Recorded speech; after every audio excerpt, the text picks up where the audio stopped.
guys, my name is Matikela. Welcome to my YouTube channel. Guys, do you still remember the story of Uzungu talking about a lime t-shirt that was worn by Umncube back in the day in 2014? Do you guys remember that story?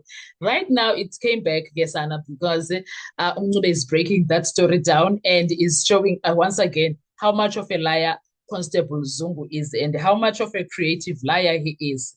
So when it comes to this situation here, picture, they are talking about, I'm gonna put that picture somewhere so that you can see it, okay? Whether it's gonna be on the thumbnail or something, but I'm gonna put that picture. Number one, let's look into that situation of the picture because now you remember he said lime green shirt that was worn by all to find out, no, what, but that's not me. That is Mbomen. Guys, this goes to show Uzungu does not know these guys. Literally, he doesn't know them, honestly. He don't know them because you can't, they don't even look alike. Even with them dreadlocks, they don't even look alike. In fact, as Mgomeni were shorter than Mnubes. So you can't exactly say that was him. Do you understand? Now, this is where the clothing situation evidence suddenly becomes much more important than it appears because Sana, it's becoming tricky. Because the question before the court is no longer simple what color was the shirt. The real question is at 15:31 on 26 October 2014, what was accused number 3 actually wearing? And does that photograph support or destroy the version given by Constable Zungu? And this is where the courtroom went nuclear for me. Now, Umnisi requested that they be shown a color that is lime green, like they asked the guy who was helping them. And because they needed to establish what exactly is lime green color or what it means. Now, technology was used to put up the color on the screen because as the questioning made clear, there was a need to know precisely what everyone was talking about. Not green, not yellow green, lime green, ukuthi kalenjani. And why does it matter? Because once a witness uses a specific color to identify somebody's clothing, that description becomes part of the identification and timeline evidence. And then comes the crucial stamp 1531. So that picture, he was busy comparing that 3:30 picture in the afternoon of the 26th of October that was captured precisely at the time. Was comparing it with the pictures that he had. So the contradiction is this when it comes to that picture of the lime green t-shirt and the pictures of Umncube. According to the version being put to the accused by Umnisi at that stage, he should have been wearing a lime green t-shirt. But when the accused is asked directly what he was wearing, whether he was wearing that lime green t-shirt, he says no. And he doesn't leave it there. He provides an explanation. He says he was staying in Johannesburg. He says he had gone back to Johannesburg to bath.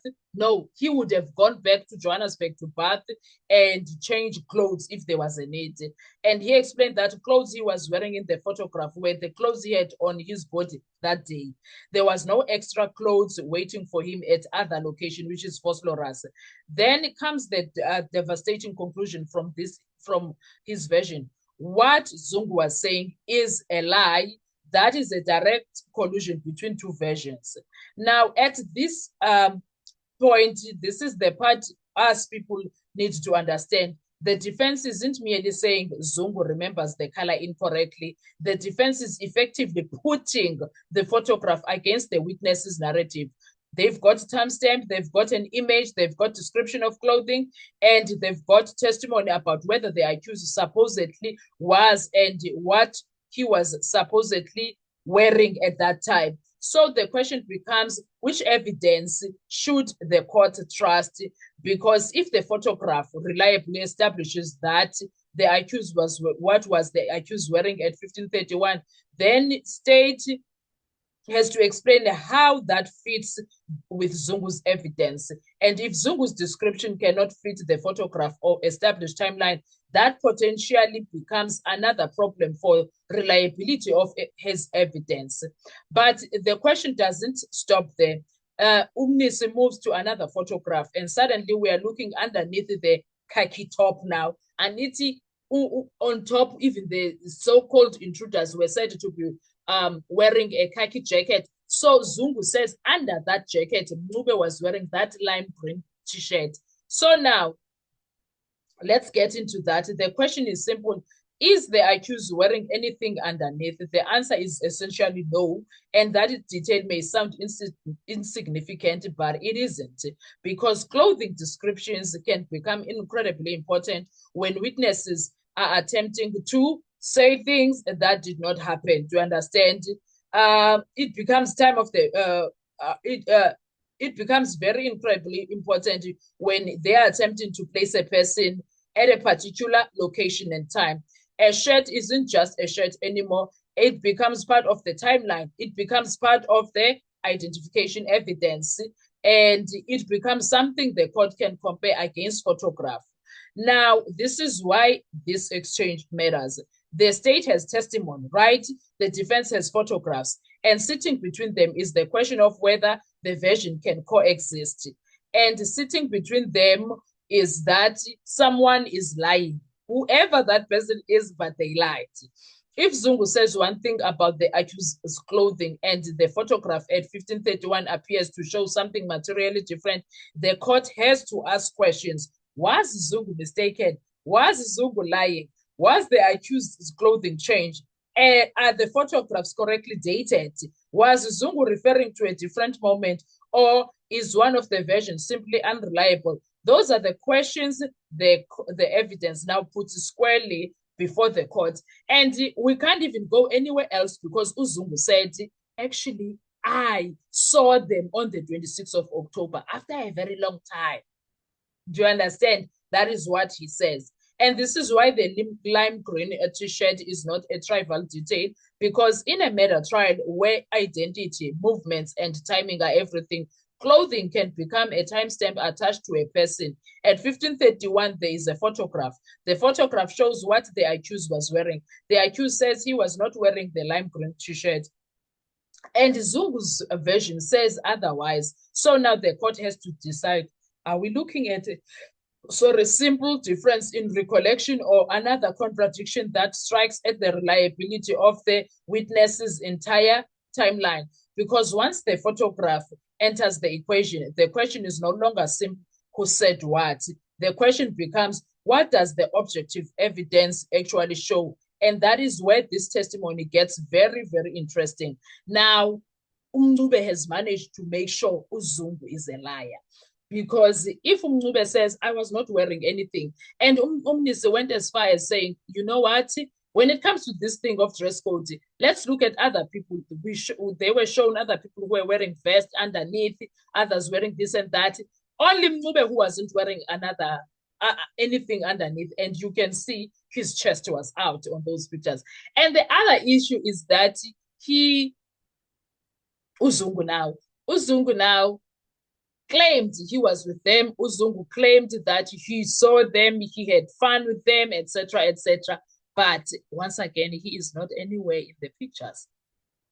He's not him alone is not anywhere in the, okay, Uzungu is not anywhere in the pictures. Accused number 1 is not anywhere in the pictures. Accused number 2 is not anywhere in the pictures.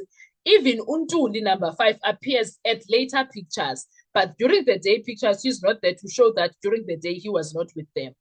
Zungu said, Zungu. How many times did I call your name, sir? How many times did I call your name? Honestly, at this point, Uzungu needs to really Abambop at this point, guys. That is the reason why Uzungu is being dismantled, because he lies. And right now, the picture that was being referred to about Uzungu with the lime t-shirt, it belonged to Mncube. I don't know if you guys still remember that evidence.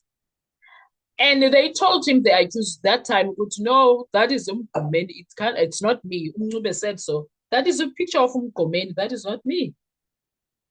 You can't say it's me. At this point, anything. Like KCS State, guys, departure. At this point, the KCS State, departure, Muruka, it's on Terminal A. Kubi, Kubi. And at this point, I don't know, man. I don't know what Judge Rota is going to use against these guys because you can see what he is not impressed with everything that is happening. Let's do another video about Judge Rota shutting down Usibanda. And I do not want to lie to you. As much as he doesn't know what Sibanda was going to say, bottom line is that I loved what happened there. Oh, I enjoyed all of it. What are your thoughts when it comes to this current video? I'll see you on our next video. Thank you. Bye-bye.